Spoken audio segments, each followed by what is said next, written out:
പ്രിയപ്പെട്ടവരെ, നമ്മൾ ഓരോരുത്തരും ഗൗരവത്തിൽ ചിന്തിക്കുക. നമ്മൾ മുസ്ലിമീങ്ങളായിട്ട് ശരിയായ ഒരു മുസ്ലിമായി ജീവിക്കാനുള്ള സർവ്വ സാഹചര്യവും സൗകര്യവും സ്ഥിതിവിശേഷമൊക്കെ ലഭിക്കുന്ന ഒരു അന്തരീക്ഷത്തിൽ ഒരു നാട്ടിൽ ജീവിക്കാൻ സാധിക്കുന്ന മുസ്ലിം നാമധാരികളായിട്ട് പോലും ഇസ്ലാം കൊണ്ട്, നമ്മുടെ മതം കൊണ്ട്, നമ്മൾ വിശ്വസിക്കുന്ന ഈ ശരിയായ ആദർശം കൊണ്ട് നമുക്ക് അഭിമാനിക്കാൻ സാധിക്കാറുണ്ടോ?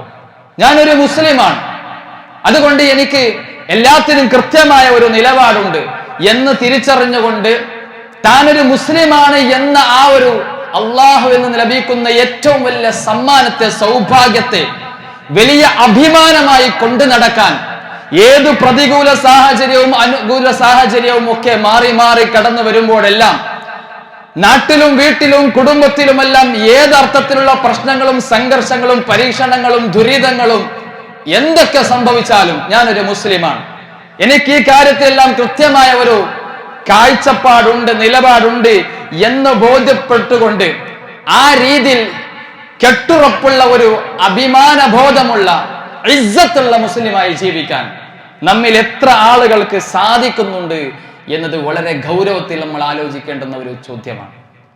കാരണം വിശുദ്ധ ഖുർആനിൽ ചില ആളുകളെ കുറിച്ച് അള്ളാഹു പറഞ്ഞു തരുന്നുണ്ട്. ആ വിഭാഗത്തിൽ നമ്മൾ പെട്ടുപോകാൻ പാടില്ല. അള്ളാഹു സുബ്ഹാനഹു വ തആല പറയുകയാണ്, വമിനൻ നാസി മൻ യഅ്ബുദുല്ലാഹ അലാ ഹർഫിൻ ഫഇൻ അസാബഹു ഖൈറുൻ ഇത്മഅന്ന ബിഹി വഇൻ അസാബതുഹു ഫിത്നതുൻ وإن أصابته فتنة انقلب على وجهه خسر الدنيا والآخرة ذلك هو الخسران المبين. മനുഷ്യരിൽ ചില ആളുകളുണ്ട്, അവരുടെ പ്രത്യേകത എന്താണ്? അവർ മുസ്ലിം നാമധാരികളായിരിക്കും. ഒരു വക്കിൽ നിന്നുകൊണ്ട്, ഒരു ഓരത്ത് നിന്നുകൊണ്ട് അള്ളാഹുവിനെ ആരാധിക്കുന്ന ആളുകളാണ്. പൂർണ്ണമായും ഇസ്ലാമിലേക്ക് വന്നവരല്ലവർ. അവൻക്ക് വല്ല ഗുണവും വന്നാൽ, അവൻക്ക് ഉപകരിക്കുന്ന, അവൻക്ക് അനുകൂലമാകുന്ന സാഹചര്യത്തിൽ അവൻ വളരെ സമാധാനത്തോടുകൂടി അവൻ മുസ്ലിമായി ജീവിക്കും. എന്നാൽ വൈൻ അസ്വാബതുഹു ഫിത്ന, അവൻക്ക് എന്തെങ്കിലും ഒരു പരീക്ഷണം നേരിട്ടാൽ, അവന്റെ കുടുംബത്തിലോ അവന്റെ സമൂഹത്തിലോ അവൻ ജീവിക്കുന്ന സാഹചര്യത്തിലോ എന്തെങ്കിലും ഒരു പരീക്ഷണം നേരിട്ടാൽ അവന്റെ സ്വഭാവം അവൻ അതിനോട് മുഖം തിരിഞ്ഞു നിൽക്കുന്നവനാണ്. അവന്റെ ആദർശത്തിൽ നിന്നും വിശ്വാസത്തിൽ നിന്നും അവന്റെ ആശയത്തിൽ നിന്നും അവൻ പിന്മാറുന്നവനാണ്. അവിടെ ഞാനൊരു മുസ്ലിമാണെന്ന ബോധം അവൻക്ക് നഷ്ടപ്പെടും. എന്നിട്ട് അള്ളാഹു പറയുകയാണ്, ഖസിറദ് ദുനിയാ വൽ ആഖിറ. ഇങ്ങനെയുള്ള അഴകുഴമ്പൻ നിലപാട് സ്വീകരിക്കുന്ന ആളുകൾ പ്രതികൂല സാഹചര്യം വരുമ്പോൾ അള്ളാഹുവിനെ മറക്കുന്ന, ദീനിനെ മറക്കുന്ന ആളുകൾ, അവർ ഏറ്റവും വലിയ ദുനിയാവിലും പരലോകത്തിലും നഷ്ടം സംഭവിച്ച ആളുകളാണ്. ദാലിക ഹുവൽ ഖുസ്റാനുൽ മുബീൻ. ഒരു മനുഷ്യൻക്ക് ബാധിക്കുന്ന ഏറ്റവും വലിയ നഷ്ടം അതാണ്.